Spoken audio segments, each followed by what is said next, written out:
Mateus capítulo 5, versos 1 a 16. O rei promulga as leis do seu reino. Esta é a ordem natural da ação real. O rei é ungido, vai até o seu povo para mostrar o seu poder e depois age como legislador, estabelecendo os seus estatutos.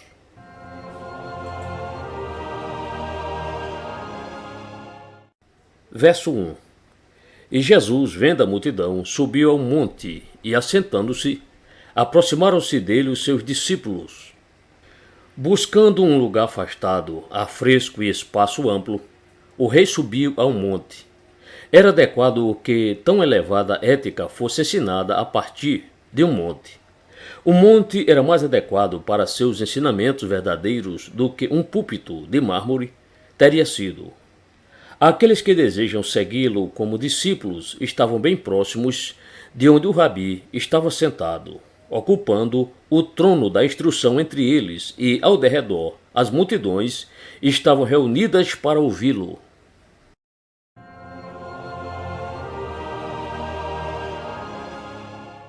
Verso 2.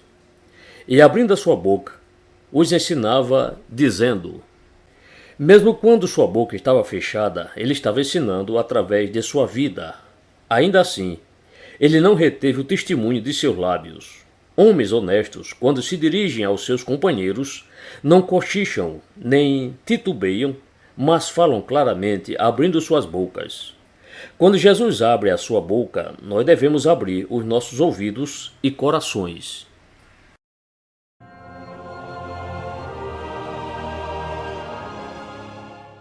Verso 3. Bem-aventurados os pobres de espírito, porque deles é o reino dos céus. Os primeiros estatutos do rei são as bem-aventuranças. Ele começa seu ensino falando de grandes bênçãos. O Antigo Testamento terminou com uma maldição. O Novo Testamento começa com bem-aventurados. Esta palavra é entendida por alguns como feliz, mas nós gostamos mais de defini-la como abençoado. Nosso Senhor conduz os homens às verdadeiras bem-aventuranças por seu ensino e pelo seu reino. A pobreza espiritual é tanto ordenada quanto recomendada. Ela é a base da experiência cristã. Ninguém começa corretamente a menos que sinta a pobreza de espírito. Assim, esse primeiro sinal da graça é o que caracteriza aqueles a quem o reino é dado em possessão presentes, porque deles é o reino dos céus. No que diz respeito ao reino dos céus, a questão não é: você é um nobre? Mas sim, você é pobre de espírito? Aqueles que não possuem nenhuma importância aos seus próprios olhos são aqueles, em todo o universo, que possuem sangue real. Somente estes possuem os princípios e as qualificações para o reino celestial. Que eu seja um deles.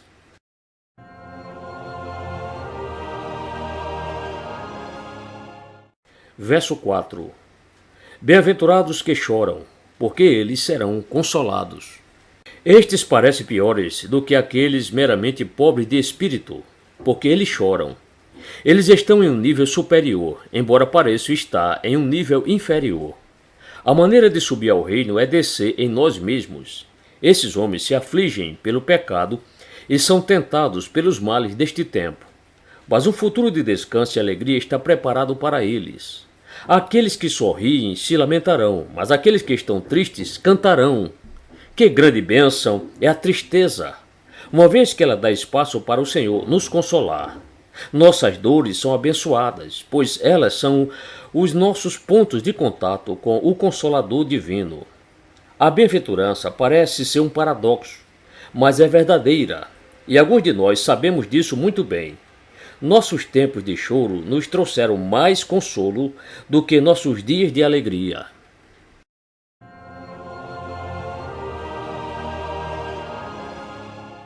Verso 5. Bem-aventurados os mansos, porque eles herdarão a terra. Eles são de mentalidade humilde e estão dispostos a desistirem de sua porção na terra. Por isso, ela lhes será dada novamente. Eles não se vangloriam, não contendem, nem se sentem superiores a outrem, mas eles são herdeiros de todo o bem que Deus criou sobre a face da terra. Em sua mansidão, Eles se assemelham ao rei e reinarão com ele. A terra prometida é para as tribos dos mansos. Os cananeus serão expulsos de diante deles. Deus reservou o melhor deste mundo para aqueles que pensam menos neste mundo e menos em si mesmos.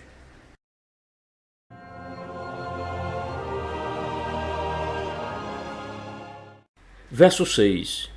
Bem-aventurados que têm fome e sede de justiça, porque eles serão fartos. Eles não estão cheios de justiça própria, mas anseiam por mais e mais daquela justiça que vem do alto. Eles se esforçam para serem justos, tanto para com Deus quanto para com os homens, e desejam muito que a justiça triunfe em todo o mundo. Tal é o seu anseio por Deus, que é comparado com os apetites da fome e sede, só que relacionados ao seu amor pela justiça. Onde Deus opera um desejo tão insaciável, podemos ter a certeza de que Ele vai satisfazê-lo, sim, o fartará completamente. Ao contemplar a justiça de Deus, a justiça de Cristo e a vitória da justiça nos últimos dias, somos mais do que fartos.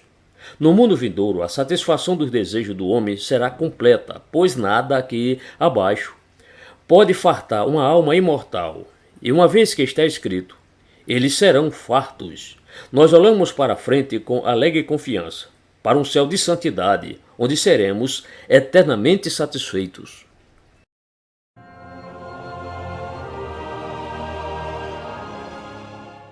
Verso 7. Bem-aventurados misericordiosos, porque eles alcançarão misericórdia. Eles perdoam e são perdoados. Eles julgam misericordiosamente e não serão condenados. Eles ajudam os necessitados e serão ajudados em sua necessidade. O que somos para os outros, Deus será para nós. Alguns trabalham arduamente para vencer sua mesquinhez, a fim de serem gentis, porém a bênção não reside apenas em praticar um ato de misericórdia, mas em ser misericordioso em disposição. Os seguidores de Jesus devem ser homens misericordiosos, pois eles encontraram misericórdia, e a misericórdia os encontrou. Ao buscarmos que, naquele dia, achemos misericórdia diante do Senhor, devemos mostrar misericórdia no dia de hoje.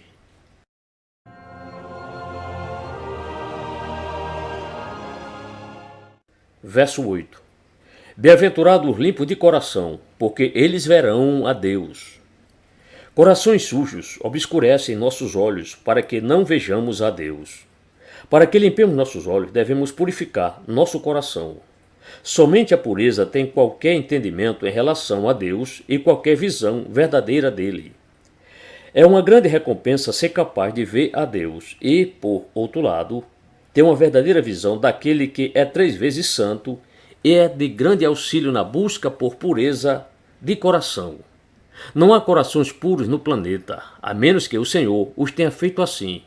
E ninguém poderá ver a Deus no céu sem que antes tenha sido purificado pela graça enquanto aqui abaixo. Senhor, cria em mim um coração puro para que eu possa te ver, agora e para sempre.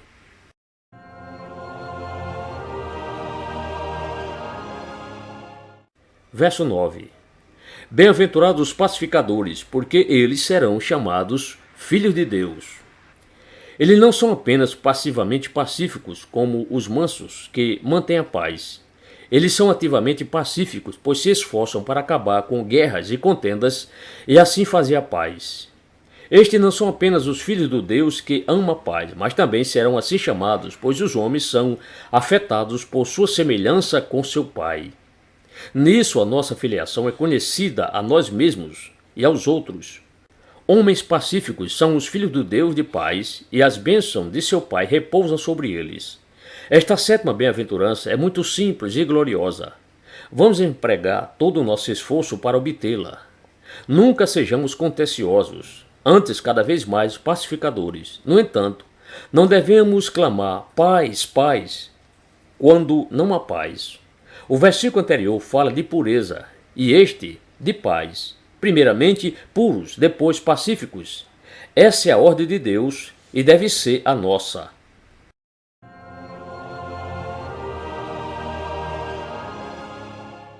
Verso 10.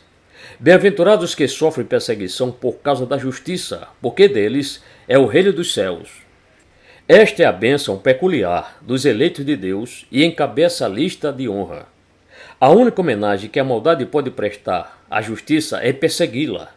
Aqueles que, na primeira bênção, eram pobres em espírito, estão aqui desprezados como indigentes, e nisso eles obtêm uma nova característica real, a qual, pela segunda vez, lhes assegura que deles é o reino dos céus.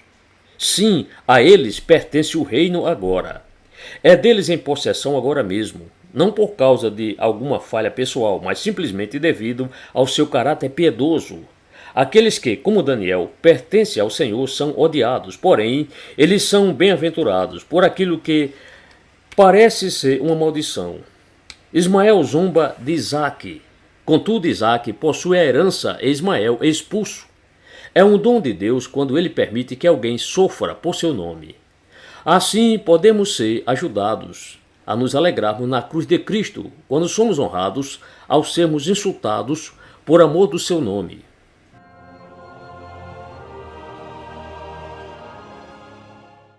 Versos 11 e 12. Bem-aventurados sois vós quando vos injuriarem e perseguirem e, mentindo, disserem todo o mal contra vós por minha causa. Exultai e alegrai-vos, porque é grande o vosso galardão nos céus, porque assim perseguiram os profetas que foram antes de vós. A perseguição da língua é a mais comum, mas não menos cruel do que a perseguição da mão. A calúnia não possui escrúpulos e está disposta a fazer acusações de todo tipo, todo mal. Esta é uma frase completa. Nenhum crime é vil demais para ser posto à porta dos inocentes. Nem o perseguidor tem qualquer hesitação quanto à malignidade da acusação. A regra parece ser: jogue muita lama, e uma parte desta não será removida.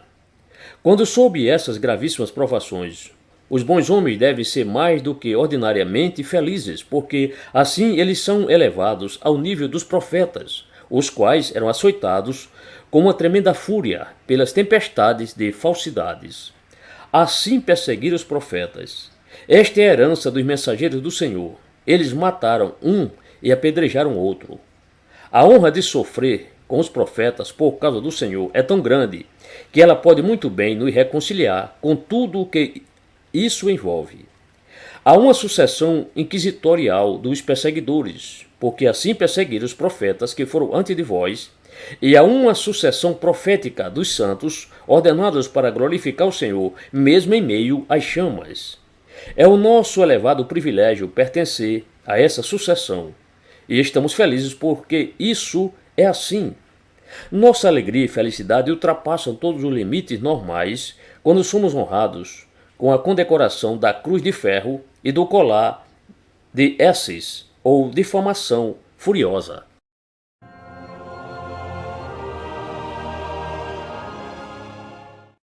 Verso 13. Vós sois o sal da terra, e se o sal for insípido, com que há de salgar? Para nada mais presta senão para se lançar fora e ser pisado pelos homens. Assim Jesus fala com aqueles a quem ele alistou em seu reino. Em seu caráter, há um poder de preservação para guardar o restante da sociedade de se corromper totalmente. Se eles não estivessem espalhados dentre os homens, a raça apodreceria. Mas se eles são cristãos apenas no nome e não há poder real, nada pode salvá-los e eles não têm utilidade alguma para as pessoas com quem eles têm contato. Há uma coisa oculta, que é o segredo do poder do crente. Ele dá sabor. Isso não é fácil de ser definido, contudo é absolutamente essencial para a sua utilidade. Uma pessoa comum pode ser de alguma utilidade, mesmo se falhar em certos aspectos, mas um cristão, que não é cristão de fato, é absolutamente ruim. Ele para nada mais presta. É totalmente inútil para qualquer um e para todos. Uma rejeição total o aguarda. Ele será lançado fora e pisado pelos homens. Sua religião abre um caminho para o modismo ou para o desprezo, visto que o mundo não pode tolerar religião verdadeira.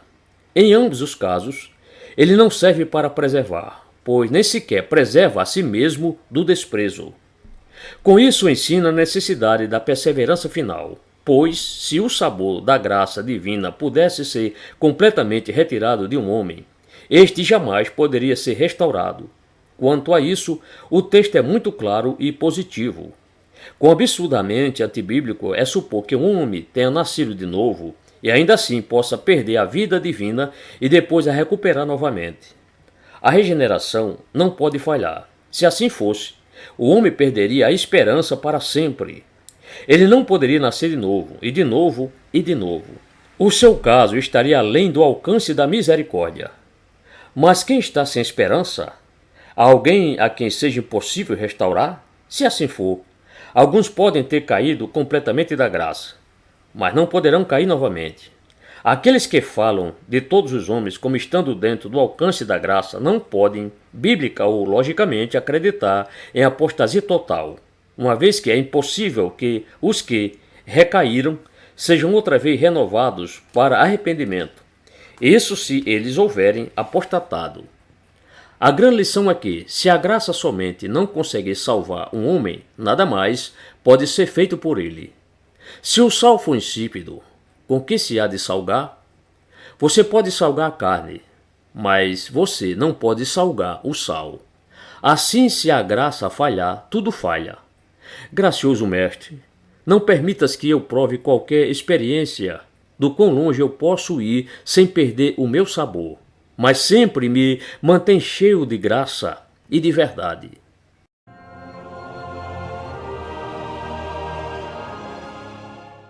Versos 14 e 15.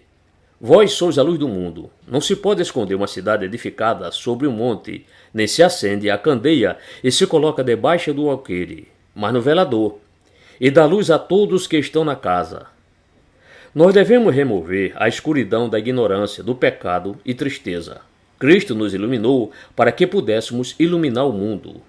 Não devemos buscar ocultar o nosso cristianismo. Deus intenta que sua graça seja tão visível quanto uma cidade edificada sobre um monte. Tentar esconder o seu espírito é algo tão tolo quanto colocar uma lâmpada debaixo do alqueire. A lâmpada deve ser vista por todos que estão na casa, e assim deve ser com as graças cristãs. A piedade doméstica é o melhor da piedade. Se nossa luz não é vista em nossa casa, é porque, provavelmente, não temos nenhuma. Candeias são destinadas para salas e quartos. Não vamos encobrir a luz da graça.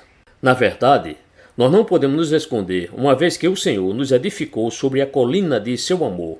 Nem poderemos habitar na escuridão se Deus nos iluminou e nos colocou no velador. Senhor, permite que eu seja zeloso para irradiar a luz que recebi de ti, mesmo em todo o mundo. Pelo menos concede-me a graça de brilhar em minha própria casa.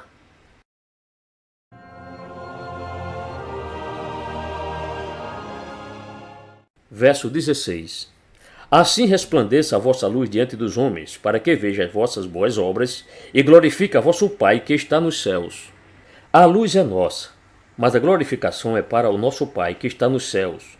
Nós brilhamos porque temos a luz e somos vistos porque brilhamos. Pelas boas obras, nós brilhamos melhor diante dos homens.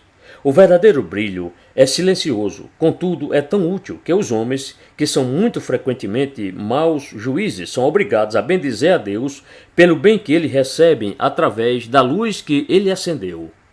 Anjos glorificam a Deus, a quem eles veem, e os homens são obrigados a glorificar a Deus, a quem não veem, quando eles testemunham as boas obras de seus santos. Não devemos evitar sermos vistos, embora isso não seja o nosso objetivo. Desde que os homens testemunhem as nossas excelências, se possuímos alguma, que eles considerem também que toda a glória é dada ao nosso Senhor, a quem elas são inteiramente devidas.